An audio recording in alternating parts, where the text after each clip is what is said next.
সকালবেলায় হাঁটলাম, হাঁটার পথেই পাউরুটির দোকান খোলা ছিল, তো একটা নিয়ে চলে আসলাম। তো গুড মর্নিং, কেমন আছো তোমরা? আশা করি সবাই ভালো আছো, সুস্থ আছো, নিজের শরীরের খেয়াল রেখেছো। আর পম্পাস ডেলি রুটিনে তোমাদের সবাইকে স্বাগত। আর বারটা হচ্ছে কি আজ রবিবার, আর এখন সময়টা হচ্ছে ঘড়ির কাঁটায় 7:10 থেকে 15, তার ঊর্ধ্বে একদমই যাবে না। তো এতটাও ঠান্ডা নেই, কিন্তু একটা ঠান্ডা ঠান্ডা রয়েছে। আর এবছর যেন ঠান্ডাটা এসেও আসছে না, তাই না? যে একটা কনকনানি ঠান্ডা সেই রকম কিন্তু হচ্ছে না, কিন্তু আবার কিছু কিছু সময় যখন হাওয়াটা বইছে তখন কিন্তু বেশ ভালো ঠান্ডা লাগছে। তো যাই হোক, ঠান্ডা গরম মিলিয়ে ওয়েদারটা চলছে। আর বাইরে দিয়ে এসছি, তো এসে না পাটাকে আমি ভালো করেই ধুয়ে নিই, কেননা ওই বাইরে দিয়ে হেঁটে চলে আসার পরে কেমন যেন একটা লাগে। যতক্ষণ হাত পা না ভালো করে দিই, হাতে কোনো কিছুই লাগে না, পায়ে নয় ধুলো লাগলো, কিন্তু হাত পাটা ধোয়াটা মাস্ট। আর এদিকে কিন্তু দেখো ওয়াশিং মেশিনে ভেজানো নাইটিগুলো ছিল, সেগুলোকে আবার দিয়ে দিলাম। আর আগের দিন ভিজিয়ে রেখেছিলাম একটু গরম জল করে। আর জামা কাপড়ের ওয়াশিং মেশিনে আরও কিছুটা রয়েছে, তো চালানো হয়নি, পরে চালাবো, এখন আর চালালাম না। আর সেই ফাঁকে আবার ওয়াশিং মেশিনটাকে আমি একটুখানি কিন্তু ঝেড়ে পুছে পরিষ্কার করে নিলাম, ওপরটা ধুলো টুলো পড়ে। তো এই তো এবার চলে এসেছি আমি কিন্তু বেডরুমে। আর বেডরুমে আসার পরেই কিন্তু আগে আমি পর্দাগুলো খুলে দিই, যাতে বাইরের একটু আলো বাতাসগুলো না ঢোকে। আর বাইরের আলো বাতাস ঢুকলে না এত ভালো লাগে।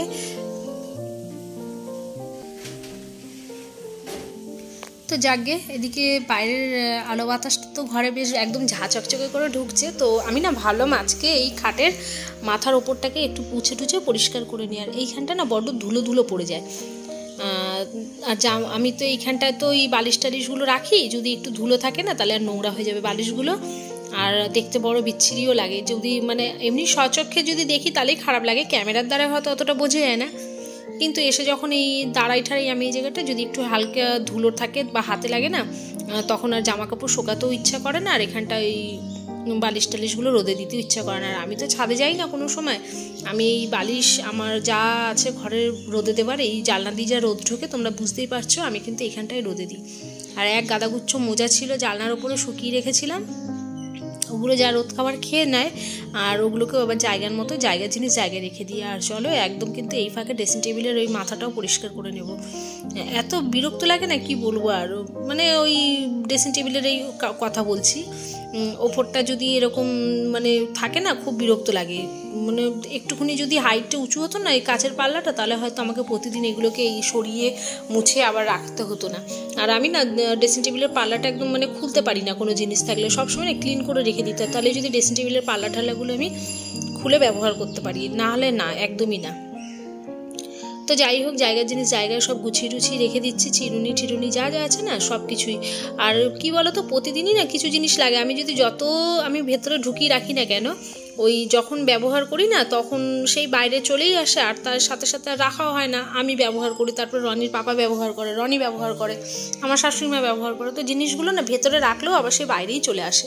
এতগুলো মানুষের প্রয়োজন, তো জিনিসগুলো তো বাইরে রাখতেই হয়, তাই না? আর এদিকে দেখো, আমি বললাম না আমি এই জায়গাটা বালিশ টালিশগুলোকে রোদে দিই, তো ওই জায়গাটা শুকিয়ে গেছে মুছে দেওয়ার পরে।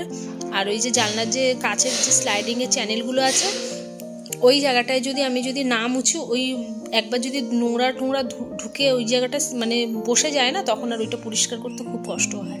ওই জন্য চেষ্টা করি মাঝে মধ্যেই যেন পরিষ্কার করে দিই, পরিষ্কার থাকতে থাকতেই করার চেষ্টা করি। তো যাই হোক, এগুলো তো প্রতিদিনের নিত্যদিনের কাজ, আর এগুলো আর কি বন্ধ করা যাবে? আর কি বা তোমরা ভাবতেই পারো যে প্রতিদিন একই ভিডিও দেখাও, একই কাজ করো, কিন্তু আমার তো ডেলি ব্লগ আর আমার তো লাইফস্টাইল ব্লগ, তো আমার কিন্তু এগুলো দেখাতেই হবে। হ্যাঁ, আমি হয়তো তোমাদেরকে আমি কোথায় যাচ্ছি, কি খাচ্ছি, আনন্দ মজা এগুলো করতে পারছি না, কিন্তু সেই রকম দেখানোর জন্য আমার সেটা হয়তো সময়ের অপেক্ষা, যে তোমরা আমার লাইফটাকে ভালোবাসবে, আমার লাইফস্টাইলটাকে দেখবে, তার আগে তো আমাকে চিনবে। তো যাই হোক, আগে নয় চেনা জানা পরিচিতিটা বাড়ুক, তারপরে নয় লাইফস্টাইলের পুরো আনন্দ, কোথায় ঘুরলাম বেড়ালাম কী খেলাম সেগুলো নয় ডিটেলসে। তো যাই হোক, আপাতত এখন রুটিন ভিডিওগুলো আমি তোমাদের সাথে শেয়ার করি, আর আমার নিজেরও ভালো লাগে। আর সত্যি বলছি, ভিডিও করি বলে যে আমি সকাল সকাল কাজকর্মগুলো করি তা না, কিন্তু আমার কিন্তু এটা নিত্যদিনের এই রুটিনেই চলে, আর এইভাবেই আমার কাজকর্মগুলো প্রতিদিন আমি করি। আর আমার সব কিছু একটা টাইমের মধ্যেই করার চেষ্টা করি, আর ঘড়ির কাঁটা দেখে প্রতিদিনই আমি সংসারের সব কাজ করে ফেলি। তাতে কি বলো তো, আমার কিন্তু কোনো হাউস হেল্পার নেই বা আমাকে কেউ হেল্প করা নেই, সেটা তোমরা দেখো। আর আমি কিন্তু অনেকটা সময় পাই। আর ইউটিউবে তো কত সময় লাগে, নাই করে তো 2.5 ঘন্টা 3 ঘন্টাও লেগে যায় যদি একটু বড় ভিডিও করি বা এডিটিং করি। আর ভিডিও করতেও কিন্তু অনেকটা সময় লাগে। একটা মানুষ যদি ভিডিও করে না, একটা ক্যামেরাকে জানো তো অনেক অ্যাঙ্গেল দিয়ে লাগাতে হয়। মানে যেই কাজ আমার 5 মিনিট লাগে সেই কাজটা কিন্তু আমার হয়তো 15 থেকে 20 মিনিট সময় নিয়ে নেয়, কিন্তু তাও করি কেন জানো তো, এইটা ভালো লাগে। আর ব্লগটা আর ভালোবাসি, তাই না হলে কিন্তু এতদিন ধরে আমি করতামও না।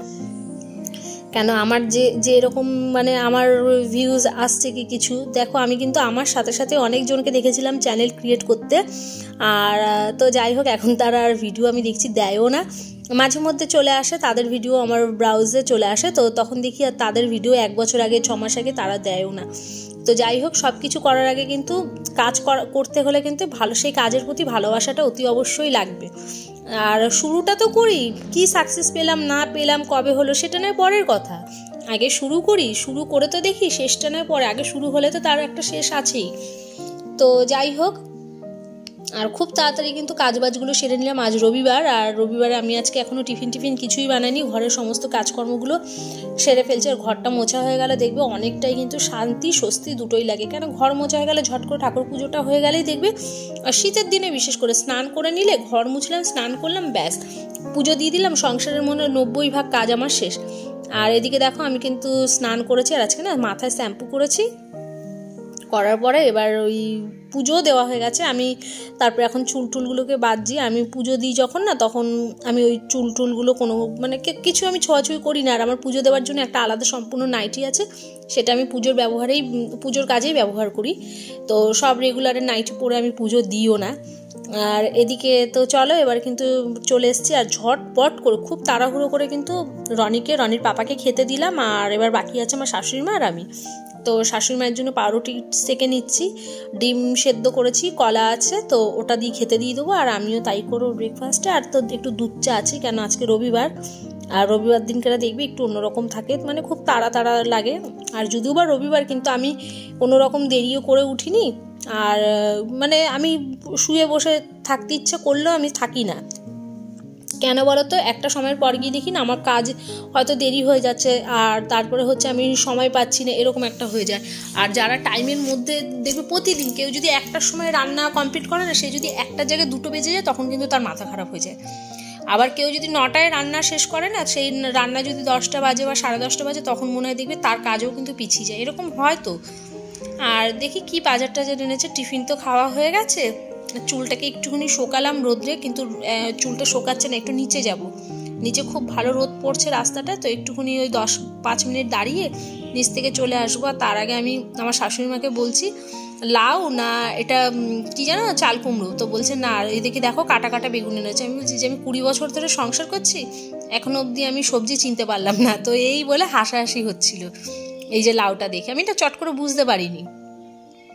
তো চলো, আর লঙ্কা টঙ্কা কী সব এনেছে। আর আমি নিচে জানো তো গিয়ে 5-7 মিনিট দাঁড়িয়েছিলাম, দাঁড়িয়ে এবার আমি আবার ওপরে চলে এসেছি, এসে এবার সবজিগুলোকে কেটে নিচ্ছি। আর আজকে পালং শাক হবে, তো পালং শাকে সিম, বেগুন, আলু, বড়ি এগুলো তো দিলেই তো ভালো লাগে না, শীতের সবজি যা আছে।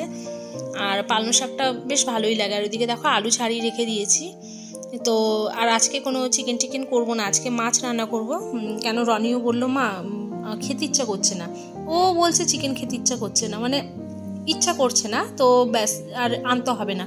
ওর বাবা মাছ নিয়ে এসছে আর বলছিল যে একটুখানি চিকেন নিয়ে আসবে, কোনোদিন বলে না, আজকে বলছে মা খেতে ইচ্ছা করছে না চিকেন। আর কারণ আছে, ও না তার আগের দিন একটুখানি বিকেলবেলায় ওর একটু কোথায় গেছিলো, তো সেখানে ও চিকেনের কিছু আইটেম খেয়েছে, তো আর বলছে মা পরপর, তার মধ্যে তো ওই গেল সপ্তাহে চিকেন খেয়েছে অনেকবার মনে হয়, ঘরে বাইরে সব মিলিয়ে। তো ওই জন্য মনে একটু খেতে আর ইচ্ছা করছে না। তো যাই হোক, বারণ করলো, বললো যেদিন ইচ্ছা করবে আমি বলবো সেদিন এনে দিও। তো ওই জন্য আর আমার রান্নার চাপটা একটুখানি কমে গেল। তো এদিকে চলো, এই তো এবার দেখো 5 ফোড়নে দিয়েছি, আর সামান্য একটুখানি তেল দিয়ে ব্যাস সবজিটাকে একটু নাড়িয়ে ছাড়িয়ে ব্যাস পালং শাকটা দিয়ে দিলাম। আর আমি কিন্তু রান্না এখন অনেকটাই তেল কম ব্যবহার করি, আর এখন দেখছি আমার রান্না কমপ্লিট হওয়ার আগে কিন্তু আমি করে উঠতেই পারতাম না। আর রবিবারটা কিন্তু একটু গল্প গুজব এদিক ওদিক করেই কাটে বেশি, দেখবে। তো যাই হোক, আমি একটা হাউস ওয়াইফ। তো বিবাহিত মেয়েদের তো এরকমই একটা জীবন কাটে, সকাল থেকে উঠেই রবিবারের দিনটা যেভাবে ম্যানেজ হয় বা ম্যানেজ করি, আর সব কিছুই ম্যানেজ করি। তো সেরকমই একটা ভিডিও আমি তোমাদের সামনে নিয়ে আসলাম। আর তো এই তো দেখো, এবার পালং শাকটাকে ভালো করে নাড়িয়ে চাড়িয়ে ব্যাস আমার পালং শাক একদম কিন্তু রেডি। আর অল্প একটুখানি চিনি ছিটিয়ে দিলাম, না দিলেও হতো, কিন্তু ওই যে শাক পাতা তো একটু হালকা না দিলে মনে হয় কি যেন একটু দিইনি। আর এক কড়াই শাক ছিল, দেখো কমে কতটুকু হয়ে গেল, একদম মনে একটুখানি হয়ে গেল শাকটা, তাই না? আর এদিকে দেখো আমি ওই গরম গরম একদম কিন্তু ধোয়া উঠছে। তো এখন তো খেতে পারবোই না আমরা, মানে এখন খাবার সময়ই হয়নি। আর যখন মানে এরকম খাবার সময় যখন নামাই বেশি ভালো লাগে। আর এদিকে দেখো আমি হাঁড়ি উবুর দিতে গিয়ে না স্লিপ করছিল, মানে হাঁড়িটা গামলার থেকে। তো তাই একটুখানি ভয় আমি একটুখানি উবুরটা দিয়ে দিলাম, ব্যাস এই যে খাপে যে একটা মানে হাঁড়িটা যে সেট হয়ে গেল, ব্যাস আর কোনো ভয় নেই। তো এবার মাছ ভাজা হবে।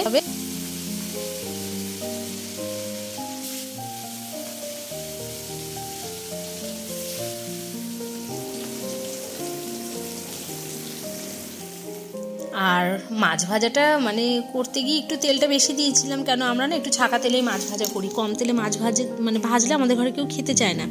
তো যা মশলা আমি দিয়েছি তাতে আমার তেলের মধ্যে কিন্তু অ্যাডজাস্ট হয়ে গেছে। আমি আর কোনো রকম তেল দিইনি কড়াইতে। ফোড়নে কালো জিরে দিয়েছি, ধনের গুঁড়ো, জিরের গুঁড়ো, কাঁচা পেঁয়াজ পেস্ট আর হচ্ছে টমেটো দিয়ে সুন্দর করে আমি মাছের ঝালটাও রান্না করে নিলাম। আর এদিকে একটু স্যালাড কেটে নিচ্ছি। তো আমি জানো তো ছুরি ব্যবহার করি, আগে না আমি ছুরিতে কিছুই কাটতে পারতাম না, এখন দেখছি আমি ছুরিতে বেশ ভালোই কিন্তু সব কিছু কেটে ফেলি। গাজরও কেটেছি ছুরিতে, তারপরে শশাও কেটেছি, মানে এখন আমার দেখছি এতেই কাটতে বেশি সুবিধা হচ্ছে বটির থেকে। আর তোমরা দেখেই বুঝতেই পারছো আমি যে কাটছি, দেখো একটা কাটার মানে ধরন দেখলেই বোঝা যায়। আমি আগে কিন্তু একদমই পারতাম না, সবাই কাটতো না, আমার খুব ভালো লাগতো দেখতে।